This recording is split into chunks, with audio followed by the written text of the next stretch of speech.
Papa's Got a Brand New Bag, Part 1, from James Brown, was a big hit for him. Number 8 hit on the R&B charts in the fall of 1965. What most characterizes James Brown's music is a real emphasis on the idea of groove, and that is setting up a kind of rhythmic relationship within the meter, such that the rhythmic relationship really becomes, the rhythmic patterning becomes really the most important thing, making the tune, driving the tune forward by creating a sort of sense of feel and rhythmic activity. So that in many ways the actual harmonies that are there, or even maybe the lyrics are not really as meaningful. It's just getting all of the instruments playing together in an intricate kind of polyrhythmic and kind of way. So when you listen to James Brown, it's almost like the vocals as well as all of the instruments, not just the drums and the bass, but all of the instruments are acting kind of like percussion instruments, or playing very, very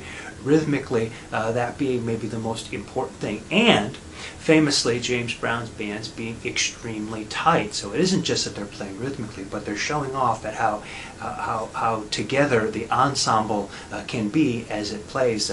There were always stories that in live performance, if one of the members of James Brown's band made a mistake live, he would fine that player at that gig. He'd dock his pay for a mistake. And so whether or not he actually did that doesn't really make as much difference as the idea that he created the impression that that was the level of precision that he expected in order to sort of put these tunes forward. Of course, James Brown, a fantastic dancer and performer live on stage, so there was a certain amount of dance movement that went with these fantastic groove-based kinds of tunes, something that would later influence all kinds of musicians, including a young Michael Jackson, whose mother used to put him in front of the television whenever James Brown was on and say, "Now see, this is the thing, this is what you want to do."